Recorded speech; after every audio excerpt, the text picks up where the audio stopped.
All right, good afternoon.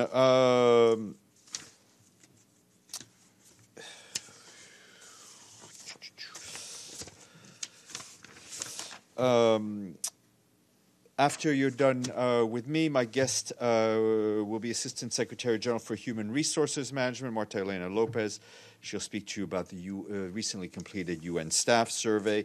And then, as you know, at 1 o'clock, we will have Kevin Kennedy piped in from the border between Turkey and Syria to brief you on his trip to Idlib yesterday. Just a few minutes ago, the Secretary General took part in a ceremony to mark the special agreement on the border dispute between the Gabonese Republic and the Republic of Equatorial Guinea. The Secretary General congratulated the two countries for demonstrating the political will, courage, and perseverance necessary to put in place domestic measures to make this agreement possible. The ceremony marked the successful conclusion of a United Nations mediation process, which aimed at facilitating a peaceful solution to the long-standing border dispute between Gabon and Equatorial Guinea. The special agreement will allow both countries to submit their dispute to the International Court of Justice. The Secretary General said he hopes the steps taken by these two countries will be an inspiration for others facing similar challenges. By submitting their dispute to the ICJ, he added, they are now showing the world that it is possible to find peaceful solutions in accordance with international law. Just our regular update on COVID-19. Dr. Tedros said today that there are now 90,893 reported cases globally and 3,110 deaths. 12 new countries have reported their first cases, with 21 countries having one case only. Dr. Tedros stressed the actions of newly affected countries today will make the difference between a handful of cases and a larger cluster. He said that while containment is not possible for seasonal flu, it is possible for COVID-19, with contact tracing helping to prevent infections and save lives. He also voiced concern on how countries' abilities to respond are being compromised by the severe and increasingly disruption to the global supply of personal protective equipment due to rising demand, hoarding, and misuse. He emphasized that this is a question of solidarity and cannot be solved by WHO one industry alone. It requires all of us working together to ensure all countries can protect the people who protect the rest of us. And I know many of you who were following the Commission on the Status of Women, following the Secretary General's recommendation to member states to amend the format of the 64th session of the CSW in light of the current COVID-19 crisis. The Commission decided that the 64th session will convene at 10 a.m. on March 9th for a procedural meeting. The meeting will include opening statements, followed by the adoption of a draft political declaration and action on any other resolutions. The session will then suspend until further notification. No general debate will take place, and all side events planned by member states and the UN system in conjunction with CSW 64 will be canceled for next week. The Secretary General will address, as scheduled, he will address that session on Monday. Turning to Syria, the Emergency Relief Coordinator, Mark Lowcock, today visited the Syria-Turkey border, and in a statement he said that civilians across northwestern Syria are experiencing a grave humanitarian crisis, and what they need is a ceasefire for international humanitarian law to be respected. He said that an estimated 2.8 million people in northwest Syria need humanitarian assistance. With $500 million of funding, we will be able to reach 1.1 million of the most vulnerable, he added. Mr. Lowcock said that with today's generous $108 million contribution from the United States, more than $300 million has been received or pledged by donors. And as I just told you, you will hear more on that situation from Kevin Kennedy. Meanwhile, Geir Pedersen, the special envoy for Syria, saw the Turkish foreign minister and other senior Turkish officials in Ankara yesterday.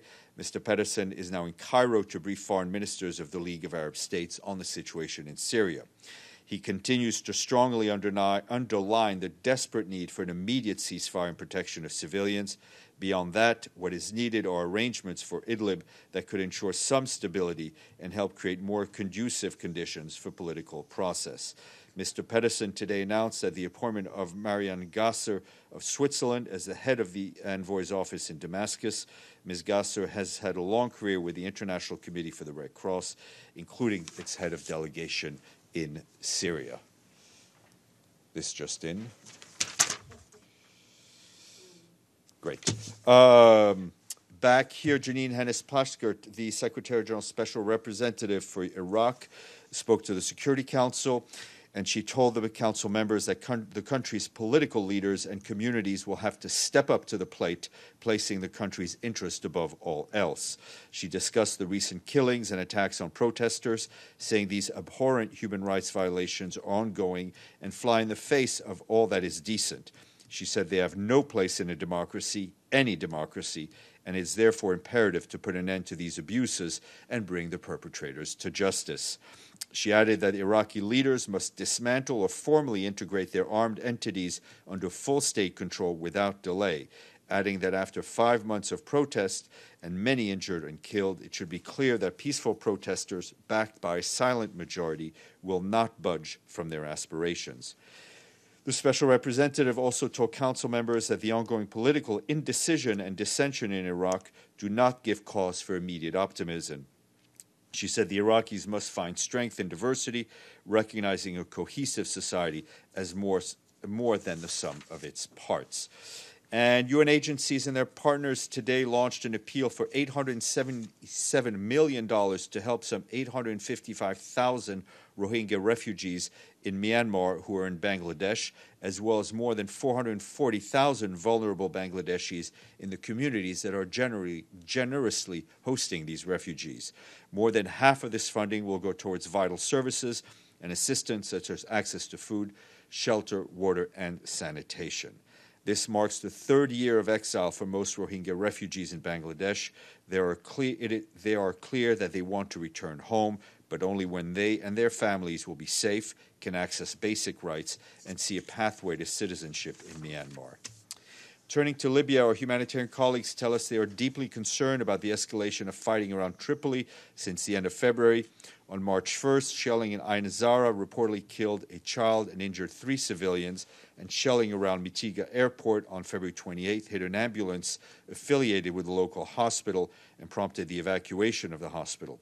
Aid workers continue to call on all parties to abide by their obligations under international humanitarian law, to protect civilians, to protect civilian infrastructure, and avoid the use of explosive weapons in populated areas, given their likely indiscriminate effect. And from Somalia, it's reported that 9,000 households, or about 56,000 people, have been displaced in the Jubaland state due to clashes that broke out in early February. The humanitarian coordinator for the country, Adam Abdelmullah, stressed that all efforts must be made to minimize harm to civilians and damage to schools, health centers, and homes. He also said it's imperative for all parties to safeguard the movements of civilians out of conflict areas in safety and dignity, so that they may have unobstructed access to humanitarian protection and assistance. Some 2.6 million people are currently displaced within Somalia due to conflict and climatic shocks. And today is what day, besides being Tuesday? It is World Wildlife Day, and this year's theme is Sustaining All Life on Earth. In his message, the Secretary General said that by overexploiting wildlife habitats and ecosystems, humanity is endangering both itself and the survival of countless species of wild plants and animals. He stressed the need to remind ourselves of our duty to preserve and sustainably use the vast variety of life on the planet. A world of thriving biodiversity provides the foundation we need to achieve the Sustainable Development Goals of a world of dignity and opportunity for all people and a healthy planet. Tomorrow, I will be joined at this daily briefing by the humanitarian coordinator for Haiti, our friend Bruno Lemarquis, and he will brief us on the humanitarian situation in Haiti. And today we say thank you to our friends in Windhoek in Namibia if they pay their budget dues in full, which brings us up to a very healthy 63. Bingo, Benno, you win today.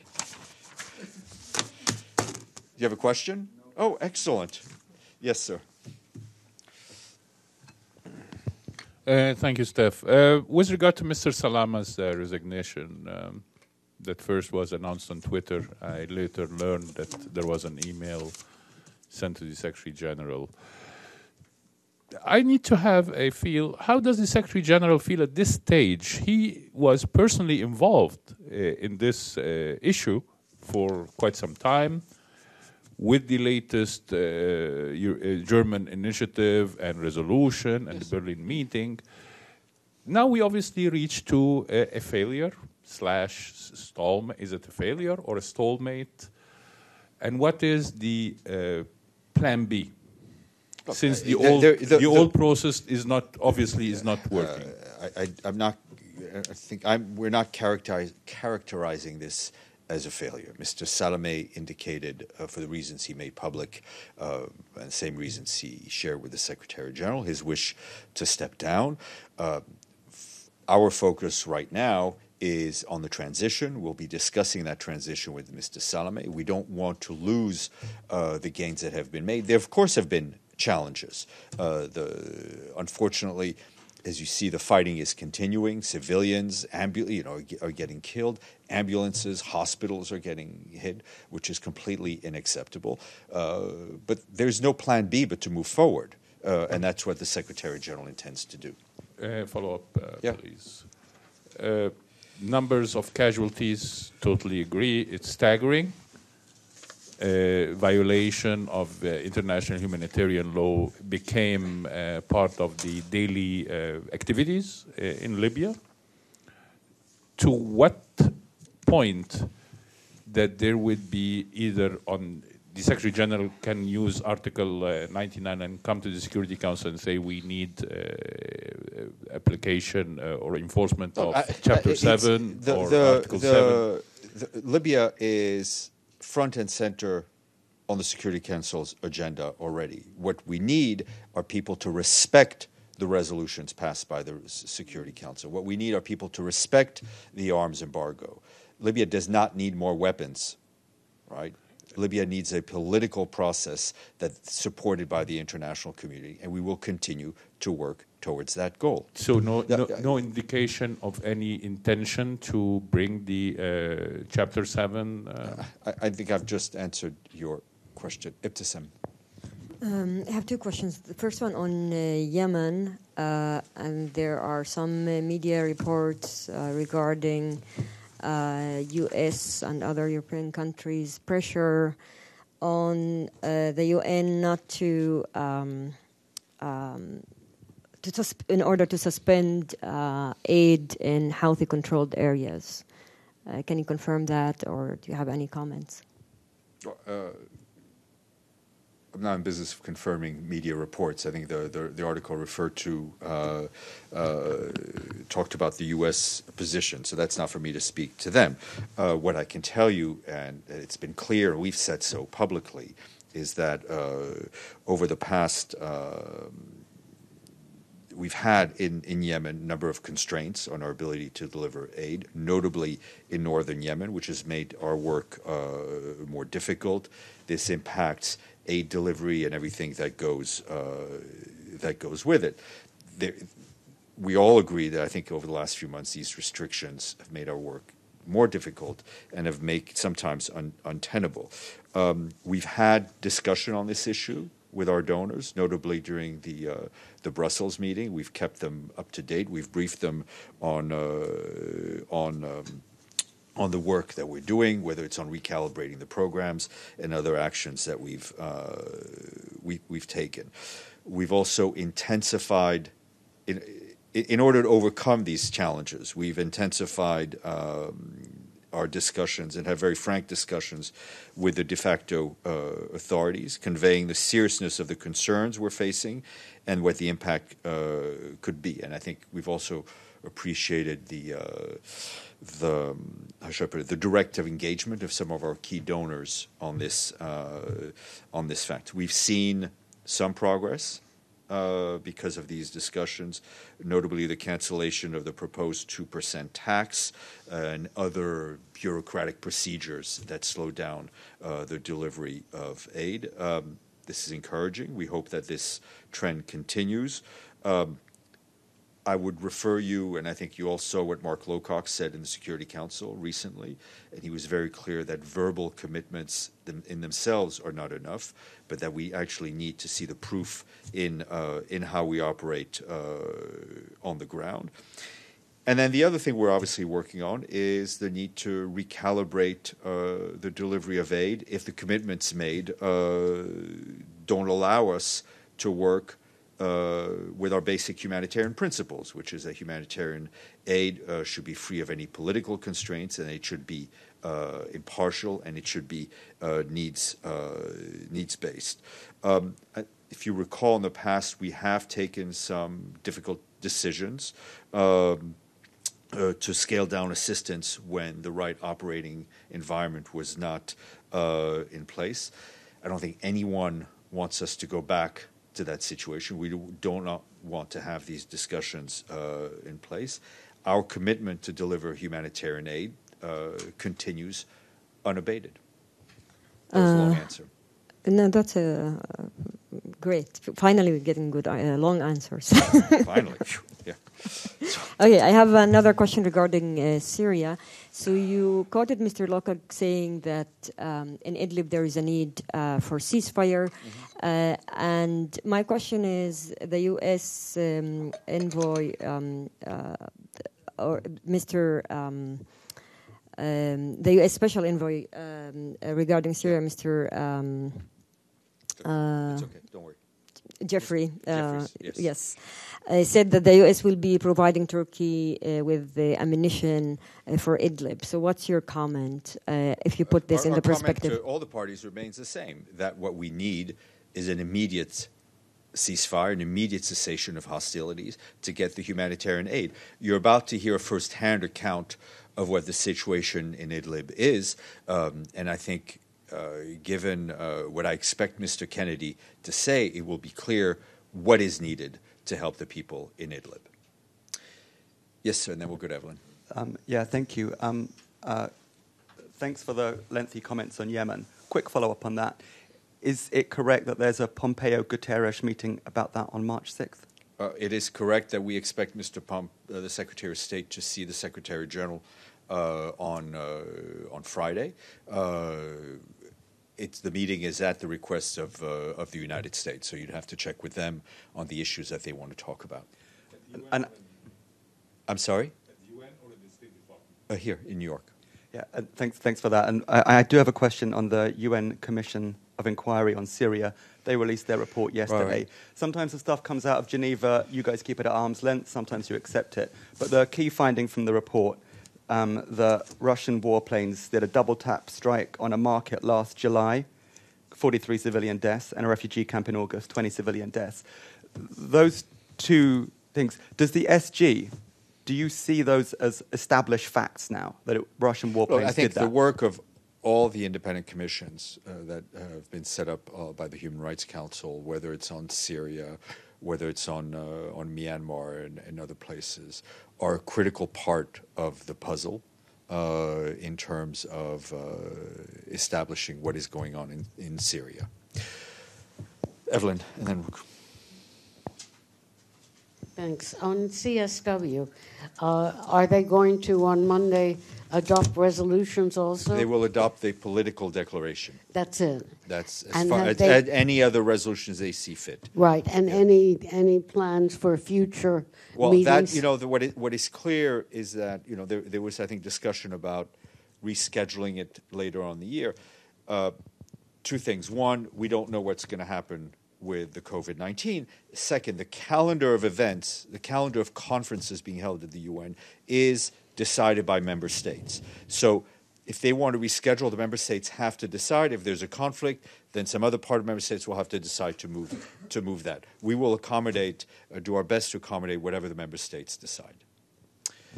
Yeah. Good afternoon. Question on the UN Committee for the Inalienable Rights of Palestinians. They're in a delegation right now to India to talk about the possible role for India as a mediator in the Israeli-Palestinian conflict. I want to ask you, of all the countries that have good relationships with both Israel and the Palestinian Authority, why this committee, why this effort to approach India as opposed to any other mutually friendly countries? That's a question you have to ask the committee chair. It's a committee of member states. We as the Secretariat, do not decide or direct them to where they travel. It's a member state It's a legislative member state committee. It's up to them to see where they Does the want to go. Secretary General feel there can be a different mediator in this process? I think it's not for the Secretary General to comment on their work. Thank you, Stéphane. Yep. Thank you, Stéphane. Stéphane, to follow up the question about the Amazon rainforest, and today you mentioned that we are celebrating the World Wildlife Day. Mm-hmm. So my question is if you have any update, if the Secretary General did have any talks with President Bolsonaro about these regards, and knowing that... No, I mean, there have been no direct discussions on that between the Secretary General, Mr. Bolsonaro, recently, as far as I'm aware. The issue of the loss of biodiversity, the loss of wildlife, as we see the destruction of some of the major rainforests in the world, is something that is of concern to us. Benno, you can claim your question now. Yes, now. And just very quick regarding Libya, for the succession of Mr. Salameh, is there at least a broad timeline? Can we expect something in the next days or weeks? We want to move as quickly as possible, right? Because we don't want to have a leadership gap or have the shortest possible leadership gap. I think it's very important to have somebody there. To say that the announcement took us a bit by surprise, we're obviously working on a list of people. The process is then there's consultations. We will move as quickly as possible, but not all the factors are in the hands of the Secretary General. Yes, Evelyn.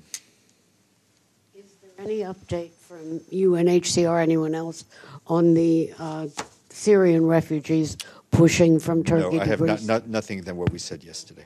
Okay. I will go get Marta Elena Lopez, and then we'll be joined by Kevin Kennedy. Stay put.